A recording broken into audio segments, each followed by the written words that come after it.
Thank you very much, Bruce. As I'm sure you all know, the Collingwood Historical Society book our speakers well in advance of their speaking engagement dates. It was just over a year ago. I was having a conversation with a friend about a book that he had purchased as a Christmas gift for his father.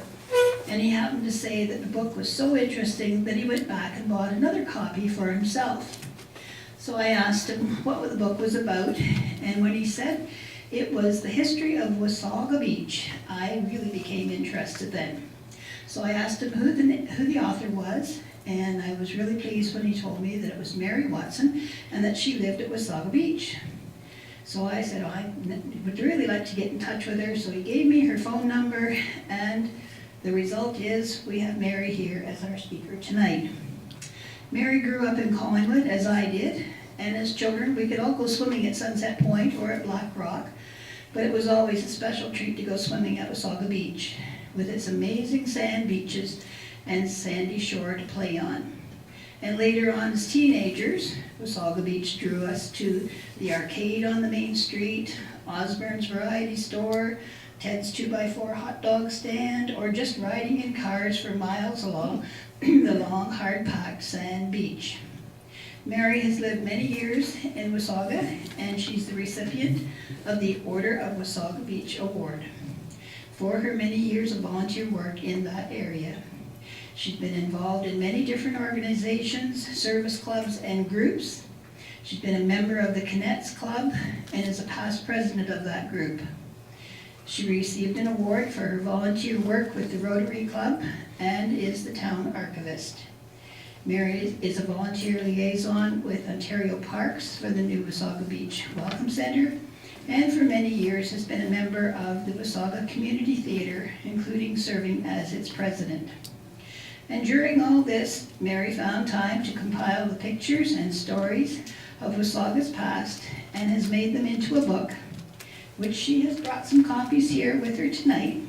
And the book is called Sharing Memories, Stories of Wasaga's Past. So please welcome Mary Watson and her Memories of Wasaga Beach.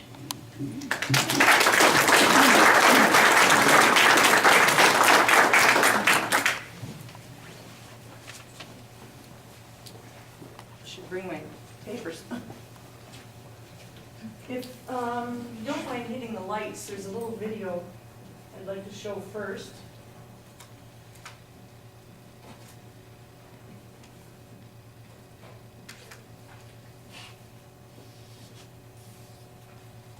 Is that dark enough for everybody to see?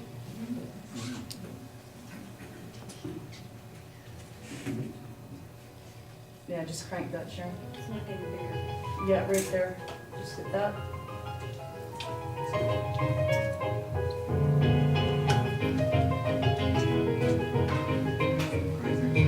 It's a new computer. Can we start over? Do you want, oh, no, never mind.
great soundtrack.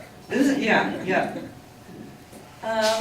Welcome everybody for coming. It's so cold. I'm amazed you even bothered. As you know, Jean, where did Jean go? Oh, there you are. You did a fabulous job introducing me. I don't have to say anything, I can go home now.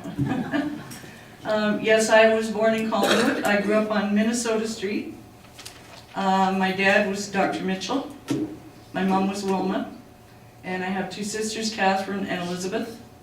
And the house, we lived in a block, I could go on forever, but right across from the Harveys. McLean's were up the street, Mitchell's were across from the Harveys, and McGilvery's just down the street. So they used to call it Ohip Alley. It's now owned by Alex Bessie, so you know which house it is. There are a few faces here that are familiar, Sheila and George and Jan. Nice to see you come up from the beach. Haven't seen Jan in a long time. I ended up, after I graduated community college, I moved to the beach with my first husband and my twin girls. Trish is one of them, she's here. And I haven't left the beach since then.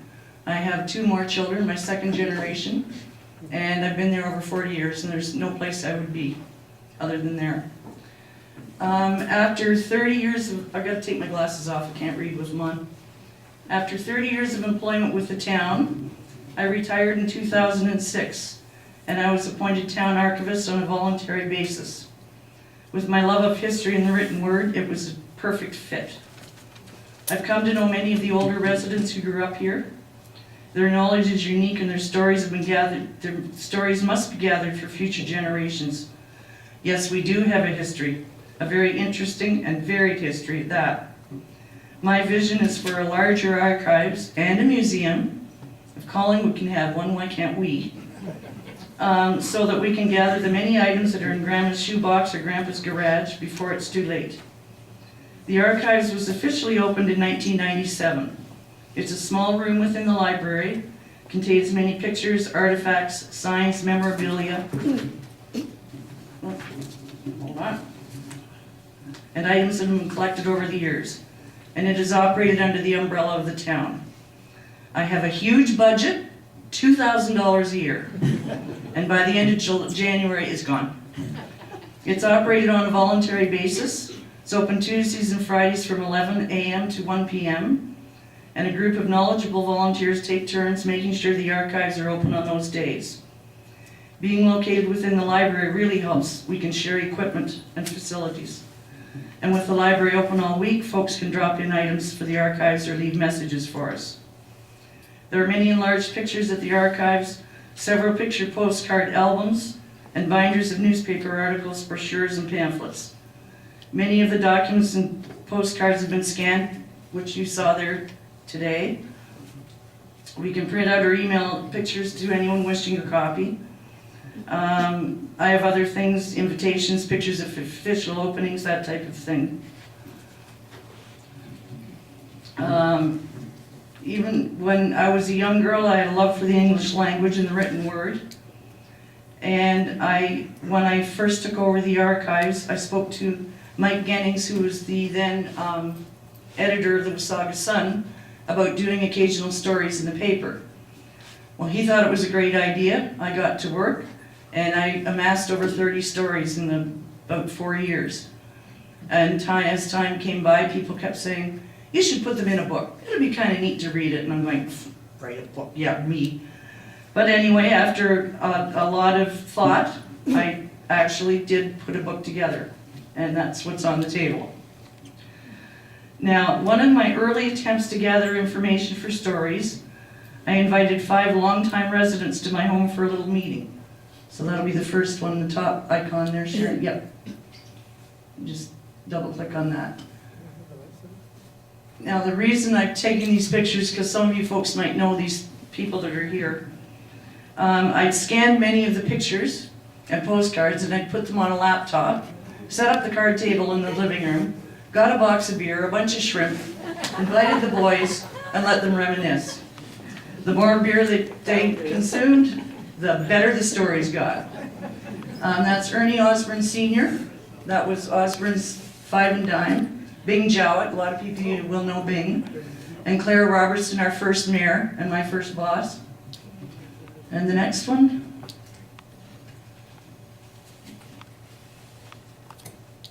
And that's Walter Borthwick, my second boss. And that's Wayne Smith, he was another longtime resident at the beach. And the next one. Oh, you're ahead of me. And the gentleman there like this, Jackie Prezio. Well, they had a hoot. I thought they'd stay for an hour. I had to kick them out at 6:30. But they did, well, fortunately, we didn't introduce the scotch, or they'd still be there talking, I think. But I ended up with great resources for stories. When I was doing some of my stories, one of the girls at the town office who was secretary to the mayor, she was secretary to Walter at the time. No, it was Kel. Walter was done then. Sorry, my third boss. And she called me that she'd received an email from folks from England. And they were looking for a long-lost relative by the name of Percy Link. And I had scanned some the little teeny tiny black and white pictures from old albums. There were 2 big albums, and we called them the Garvey photos because they were taken by a photographer by the name of Garvey. And sure enough, that was why the name rang a bell, because that was Percy Link. So if we go to that one, I will read you the story of Percy, if I can find it here. I'm gonna hop all over the place, I'm afraid that's the way I am. Whoops. Oh, next one. Let's just do the next one. I got them out of order, probably knowing me. There's Percy. Now if that isn't a character, I just love that. Now with that picture, what was written underneath, and it was one of those albums with the little the corner things, and then written in white pencil underneath, colored pencil. It said, Percy Link, killed in September 1937. I wondered how he came to be in Wasaga Beach and how he had died. I emailed folks in England, and it turned out that Chris and Sue Brooks, it was her great uncle, and he worked in a riding stable in Wasaga Beach. I sent them the pictures I had, and they sent me a bit of the background story. Percy was from Worcester, England, ran off at the age of 14 to join the fighting in World War I. His uncle William Link was already a soldier fighting in France and was sent by the family to fetch him back. At the age of 16, Percy joined the Marines and fought in Madras in the Mediterranean, where the peace treaty was signed. Apparently he was involved in amateur theater and was known even then as Percy Link, the gentleman and the outlaw. Percy also used the surname of Jolly on occasion. Not sure why he changed his name, but that's probably another story. Percy came to Canada in the 1920s. You can probably go to the next picture. Doesn't he look dapper? And worked at the Maple Leaf Riding School and Bell's Riding School. Maple Leaf Riding School was also called Cook's, was located behind the Catholic Church on Shore Lane. Bell's Riding School was located where the Dairy Queen is now, across from Pedro's.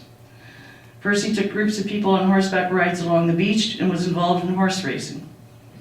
The family believes Percy subsequently moved further north, married a Native American whose brother was called Thundercloud. It's believed that he lived among the Sioux tribe with his wife. They have a postcard from Percy from 1937 that mentions a baby, but have no information on his Canadian family. Was there one more of Percy? I can't remember.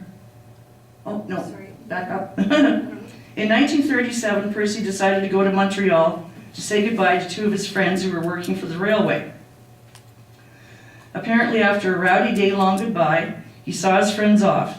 Later that day, he was fatally shot by a Montreal policeman over a dispute about a penny whistle or a mouth organ, a harmonica. The policeman was later caught and hanged. Unfortunately, the location of the grave was never documented by the family, although Uncle Frank did live in Ontario at the time the picture was taken. The family story goes that Percy's mother never got over his death, and during the nights would see his ghost dressed in evening clothes standing by her bed. This little story shows what an adventurous life Percy had. I find it fascinating that in all his travels and adventures, Percy Link came to live and work in Wasaga Beach for a few years. We have so many local characters from bygone days, and it's going to take me a long time to chronicle them all. Now, in my book, of course, I have the story, and there are more pictures. On another occasion, I asked a longtime friend who owned the arcade in the mall if he had any pictures of past businesses from that area. He brought over a stack of them, just a pile of anything and everything, and it was literally like this, wrapped up in an elastic band. Here, use them if you want. One of the pictures led to my story of John and Penelope, since my friend John was known as the snake man to the local kids.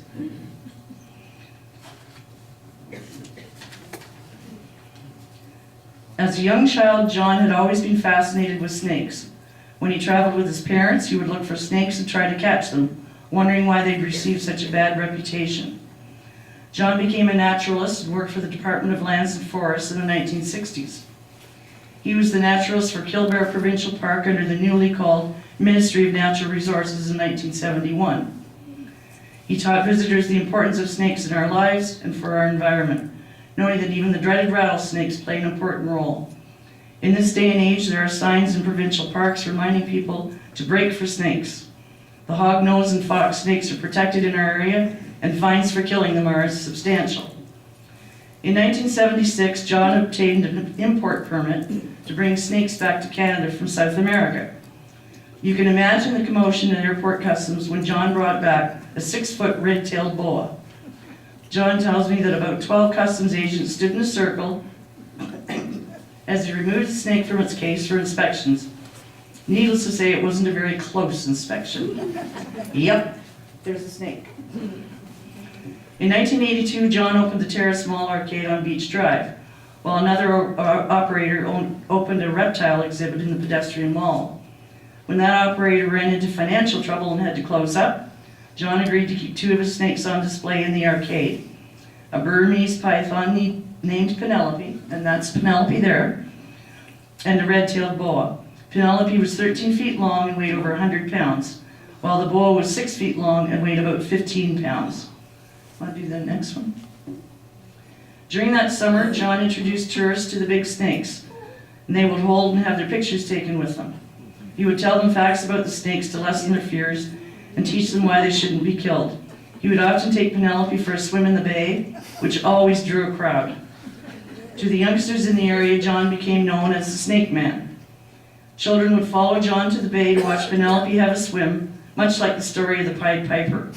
And I remember seeing him do that. He would walk down the center of the mall with the snake around his neck, and all the kids would be trailing behind him to go and watch the snake have a swim. And the parents, of course, are just, oh. John later opened a larger arcade in the pedestrian mall, ultimately becoming a property owner of several stores, which were all leased and operated until shortly before the buildings were destroyed by fire in 2007. John is still a naturalist, lover of the outdoors, and protector of our environment. As for Penelope and the red-tailed boa, they lived happily ever after at the Elmvale Zoo.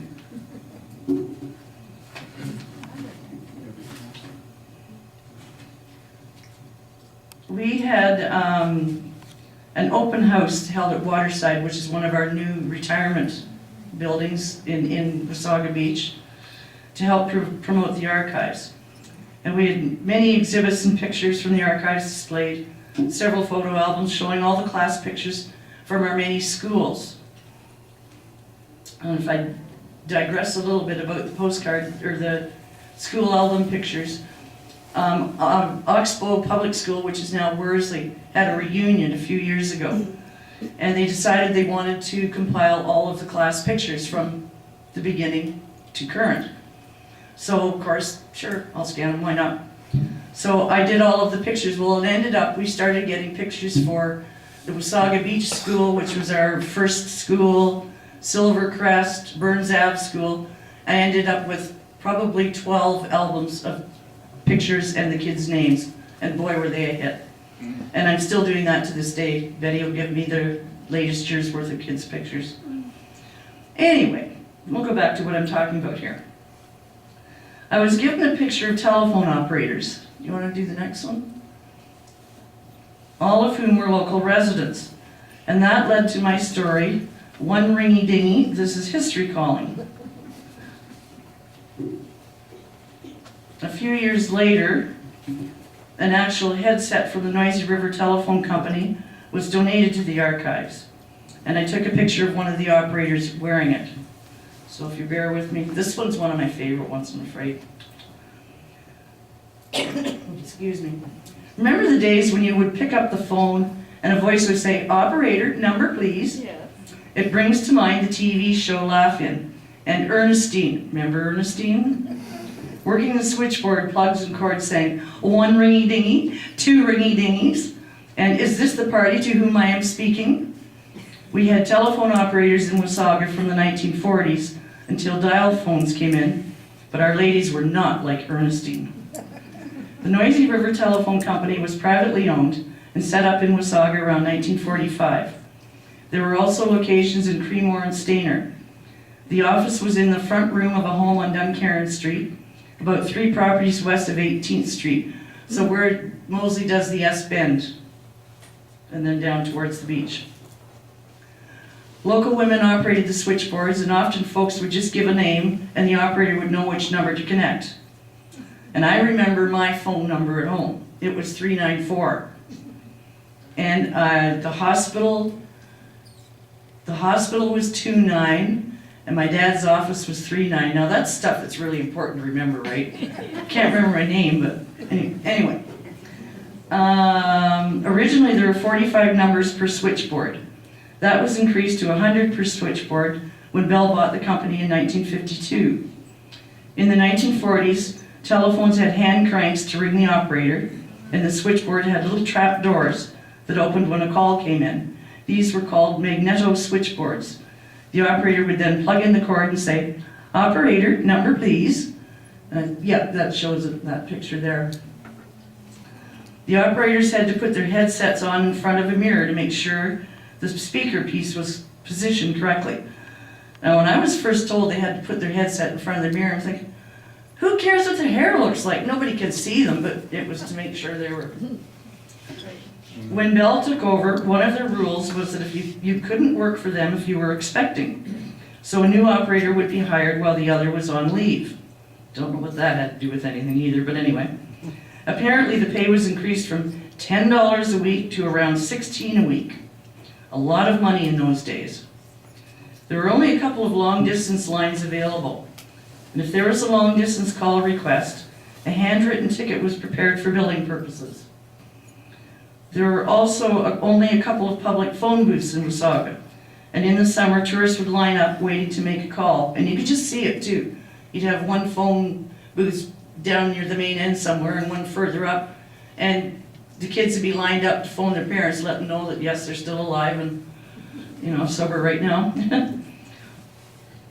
They would pick up the receiver, tell the operator where they wanted to call, and then hang up. The operator would prepare the ticket, and when a line became available, call back to the phone booth. The operator would then ask for Mr. Brown, who was waiting to call Buffalo, and connect the call. There would often be up to 10 people waiting for their call to go through. And of course, we all remember party lines, where 2 or 3 households would share a line, and each household would have a particular ring to identify that it was a call for them. Now, I was lucky because my dad was a doctor, so we had a private line. You could hear the click when your party line caller picked up on your ring, and if you didn't hear the second click, meaning the operator hung up, you knew someone was still listening in. Listening in on a party line was great entertainment in those days. Some wonderful stories have come to light while researching this piece. A young Bob Corbett, son of Jean the mail lady, which is another story, remembers that when he would get home from school, he had to talk to the operator to tell her he was home and what he would be doing, because his mother was on the mail route, a built-in babysitting service. On another occasion, when a resident was already on the phone, the operator interrupted her call to say that her doctor was calling and she'd better call him back right away.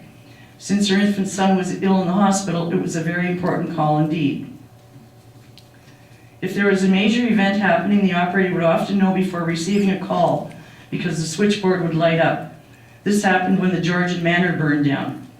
When JFK was shot on November 22, 63, all the switchboards lit up immediately. I think I was in history that day. Of course, pranks were sometimes pulled, especially if a couple of the girls were working the same shift and it was a quiet night. Occasionally, a bit of fun would be had with the manager at the Wasaga Inn, which was located on the east side at the end of Main Street, which is now the pedestrian mall. It was a 2-story building with 2 separate phone lines, one upstairs and one down. The ladies would ring the upstairs line, wait until the man had run upstairs to answer, then hang up, ring the downstairs line, and do the same thing. Of course, they thought it was hilariously funny. Another story involved a certain young lady who was working on the evening shift. When the switchboard lit up, she would transfer the call to her boyfriend's house so that he could answer. Of course, the caller would not be expecting a male voice, and there'd be a long pause. The young lady would then come on the line and say something like, "Oh, sorry, I have a bad cold." And that young lady, the next one, is wearing the headset that was donated, and that's Elaine Borthwick. And Walter was the young man doing the prank. Well, they both were, actually. The life of the telephone operator ended when dial conversion happened in '64. And now, of course, you don't have a personal contact when making a call. That seems sad because the human voice is what keeps us all connected. You bored yet?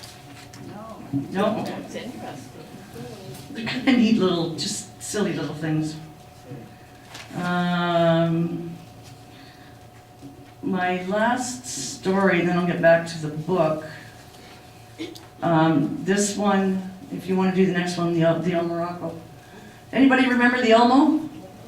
Oh yeah, oh yeah. In the 1950s, hold on.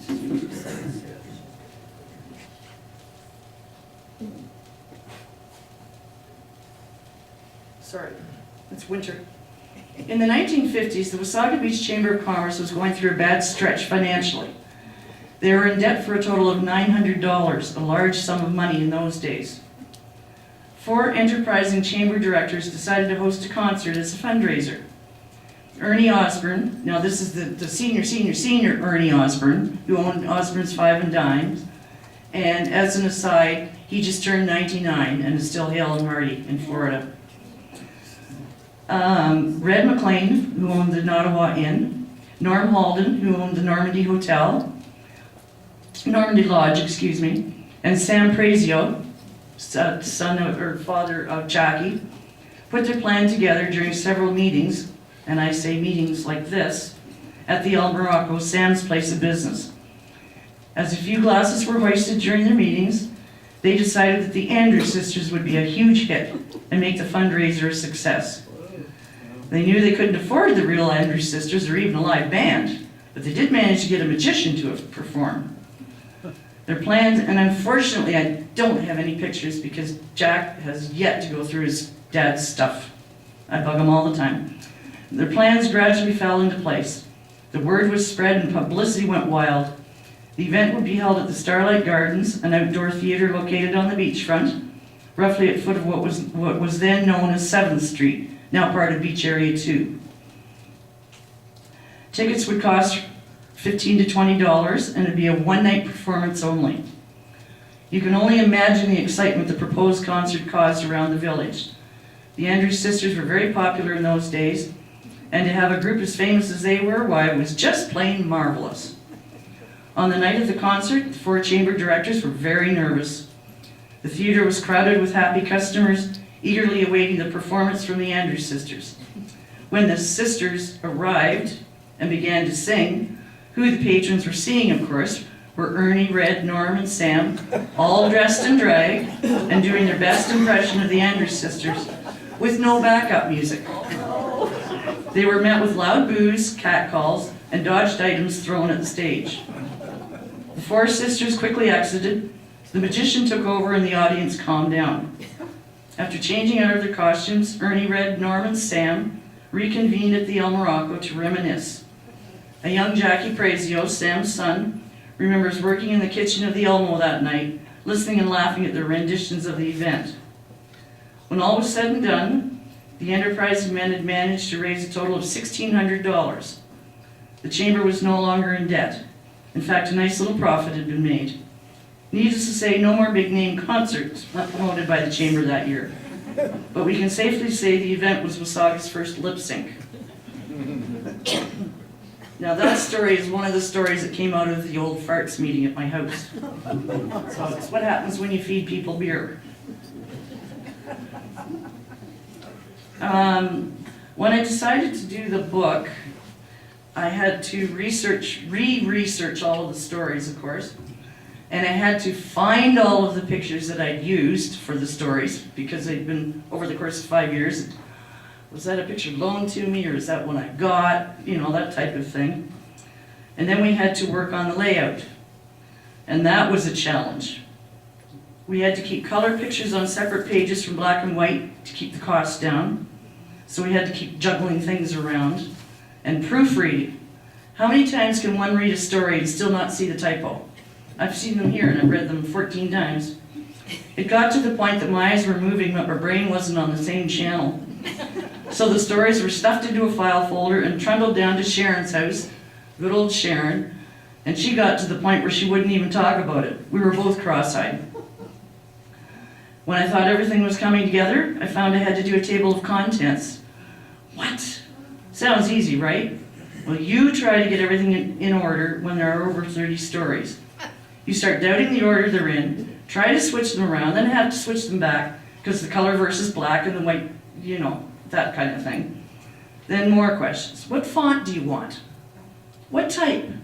Do you want glossy pages? Should it be justified? I could go on and on. I was walking across the street to my neighbors going, do you like the look of this print? Do you think it's big enough? My summer of 2013 was spent attached to my computer. My chiropractor was my best friend. We started the project in April of that year and had the books printed and available by November. You can only imagine the pride I felt when I opened the first box. That book. A book launch was hosted by the town and Wasaga Sun, and those were the two pictures that were earlier. Oh, it doesn't matter. It's on November 23rd, 2013. Of course, it had to be the day of one of Wasaga's famous snowstorms. You couldn't see 2 inches in front of your face. Cold, windy, snowing, blowing, just plain nasty. But much to my amazement, people came, lots of them. We sold well over 100 books. And I learned how to sign my full name again, and that's a trick, too. With computers, you don't write your name out anymore. Since then, Sharon and I have visited all of the clubs in Wasaga to give talks and promote the book and the archives. There are several outlets in town where they're available. I spend a lot of time driving back and forth collecting money and putting out more books. Do you realize how long Wasaga Beach is? My car has become a mini bookstore with boxes of books in the back. And if you see me on the road and ask, I'll sell you a book right then and there. I have no pride. I'm very good at using the hood of my car as a desk to personally sign them. The sales are going very well. Much to my relief, we've passed the halfway mark. I had 2,000 printed, so I'm in the black. And of course, being me, I had visions of boxes and boxes and boxes of book lying in storage forever. But it was well worth the effort.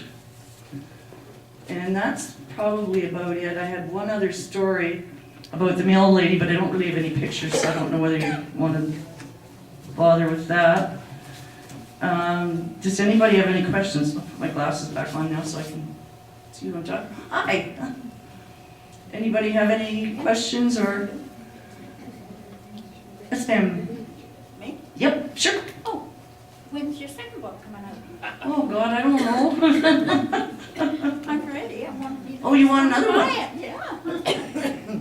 Well, with the support of the town with this book too, I forgot to mention, I don't get any residuals from this book. I didn't get paid to do it. It's all of the proceeds go directly back to the archives for a museum. And it's $20, but the HST is in, the town takes it out later when they do their magic budget stuff. So, That's a lot of work for no profit for you. Yeah, but it was worth it. I mean, there's some awesome stories out there, as you know, Oh, yes. Miss Laidlaw Street. There are many, many, many more stories that I want to collect. There's some stories that I really can't put in print. Some that I'd really like to put in print. But, you know, it's been an interesting little journey. Will the next one include more schools?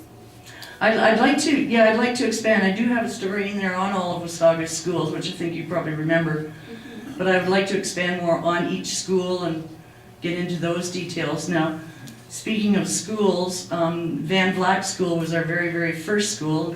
You did say that you went there for a wee bit. The archives had the class register for Van Vleck School donated just about 3 weeks ago. And needless to say, it starts in 1905, so needless to say, it's very, very fragile. So we had a display case made for it, and I typed up all of the attendance pages. And it's a treasure trove of family names. If people ever want to research their families, they're all there from 1905 on. It's absolutely marvelous. It's a little history book in itself. And the other neat thing with it was the teachers marked all of the special holidays like the King's Silver Jubilee, or, you know, George V's funeral. Kids got to have the day off. So it's really cool. And the school was closed for a week. Closed for a week by the Board of Health. Don't know why. No, just closed by Board of Health. So I thought, Probably lice. Probably lice. lice maybe, or maybe the teacher was sick because it was just one little wee one-room school. So, but donations like that are just absolutely fabulous. And we have room for storage now for bigger articles. We've got the upstairs of the old fire hall that's secure and dry, so we can now, you know, as Grandma and Grandpa pass on, we can take the items instead of the grandkids chucking them in the garbage kind of thing. So, and then our other acquisition lately was the Reg motorcycle. And I don't know whether you folks heard about any of it during the election because it became a bit of an issue. But it was, you will have remembered in the pictures that were being flashed through the big motorcycles on the beach. We had motorcycle races. And this was an original motorcycle that was raced here at the beach. And it happened to come up on Kijiji. And someone got wind of it and then called our CAO, gee golly, you know, should we do something? So he, of course, emailed me and I'm going, hell yeah. So we now have the original Reg motorcycle. It still runs. It's in display at the town office in front of the council chambers. So, What year was it? What year was the motorcycle? 30s. It's in the 30s. Oh, it's cool. Who has one? My father rode one in England. Oh, no way. Yeah. Oh, you know about Reg then. When he was courting. Ah. Well, you'll have to come down and see it because I will. yeah, it's really neat. So, anything else, anybody? Yes, sir. About the Dardanella. And what would you like to know about the Dardanella? How often were you there, madam? Or do you want to admit it? I was there. Dardanella was a fabulous dance hall, had all the old big bands. Don't tell Bruce though. Oh, no, I wouldn't dream of telling Bruce. Oh, mercy, no. And it's still there. It's changed considerably, but it is one of the ones still standing. Unfortunately, we've lost a lot of our old hotels because they were all wooden. So they either rotted away, collapsed, or mysteriously caught fire. What famous bands came to the Dardanelles? Do you remember the Dumbbells from World War Yes. One? World War One. Well, they were there. I just happened to find that out. Now, Captain Plunkett was my neighbor on Minnesota Street. And I just remember him as this little old, teeny tiny little old man, just neat old guy. And when I Googled it, sure enough, there's Captain Plunkett on the Dumbbells. Talk about lip sync, or dressing in drag.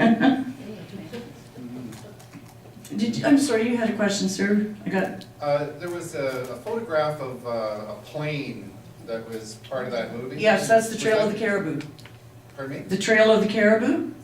Okay, there was a plane that landed on the beach from London to London. Have you got any information on that? Oh, well, many, many planes landed on the beach. I have another story in the book.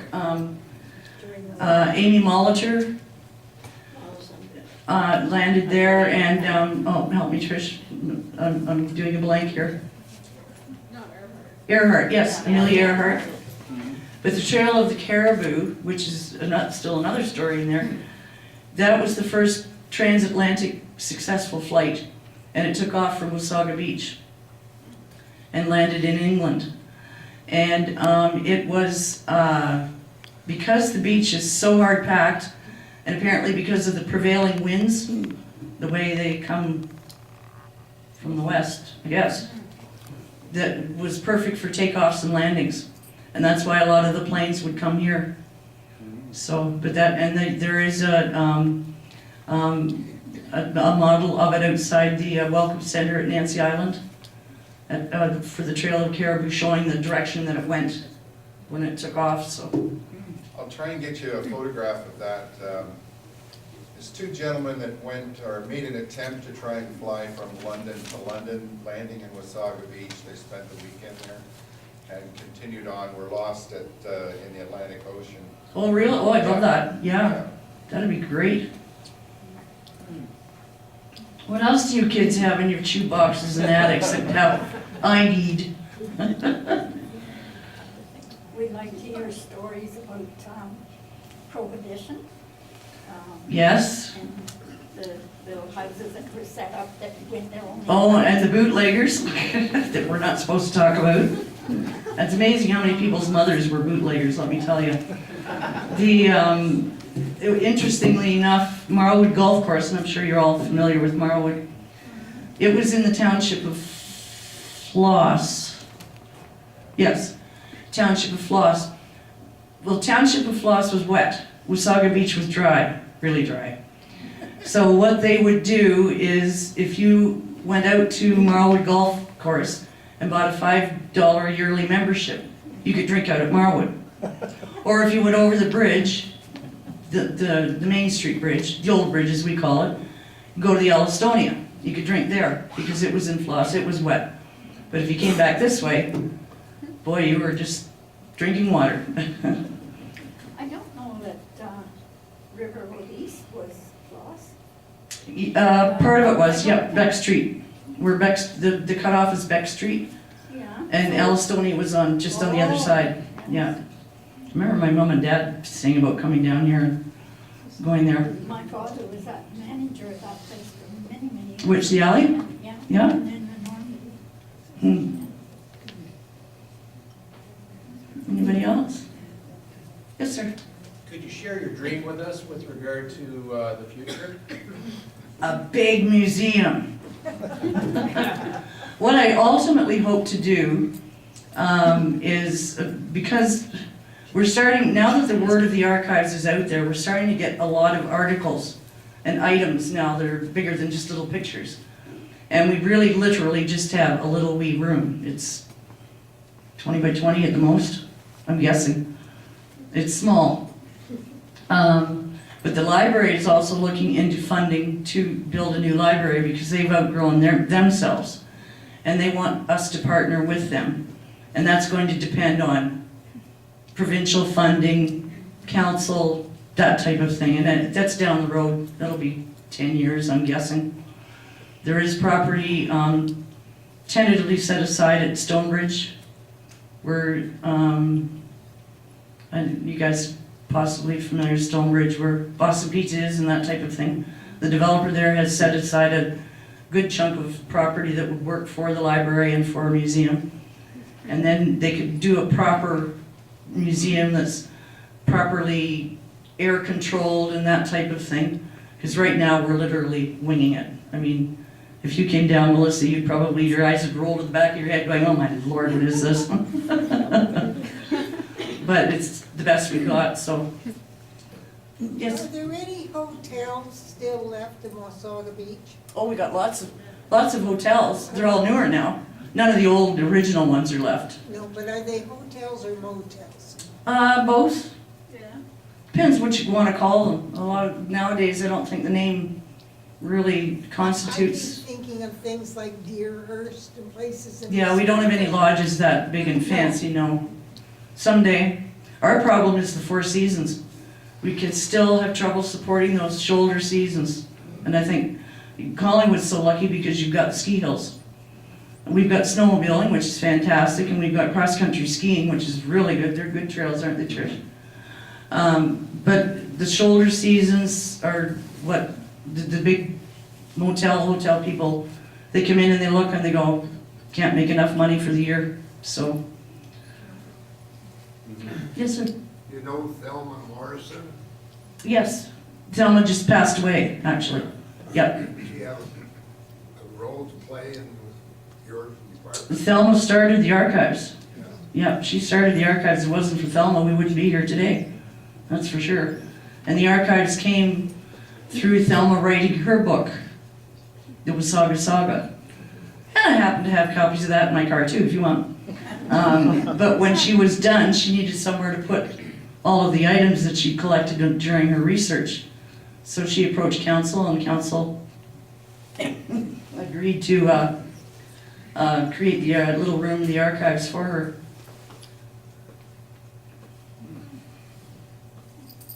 Did she leave any unfinished work that you might take over? I don't think so. Did she, Sharon? I know Rose, a lot of the girls in my archive, their volunteers are original ones, and Rose kept in touch with her, and I don't believe so. She hadn't been well for about 5 years. So I think she got more into painting. She kind of put down the pen and picked up the brush type of thing, so. And a big supporter of our archives is George Padocnik down there, hiding behind, leaning against Jan. He's been a great help with postcards and that type of thing. Yes? What can we learn from the archives? If you think back as a historian, where Wasaga Beach was and what was the essence of Wasaga Beach and where it is That's now. exactly what you're gonna see when you go down there. Yep. What do you think, just from your opinion, what do you think what was the essence a while ago and where it is now? Is there anything from the past that has been retained and what has maybe been lost? Well, we always lose things from the past. The most that I think we've lost are buildings, the old buildings, like the main end, the old stores that were there. Mind you, nowadays, none of them would ever have passed code. If they'd ever been renovated, they would have had to have been torn down. That's why we lost our water slides, because the Ministry of Labor just plain said, no, too many rules. That's why Pedro's, the old slide you might remember he had there, that's why he had it removed, because it's just, regulations nowadays are, you can't get the old days back, unfortunately, which is why I'm madly trying to get the memories of it. Have I gone on too long? Sorry, I could go on forever, so do you want me to stop? Mary, on behalf of the Collingwood District Historical Society, I'd like to thank you for a very wonderful, interesting, and informative talk. And I'm sure there are many people in the room, including me, that have brought back a lot of memories to us. Good. On behalf of... Well, thank you very much. I appreciate it. And an honorary membership to Oh, the thank society. you. Awesome. Thank you.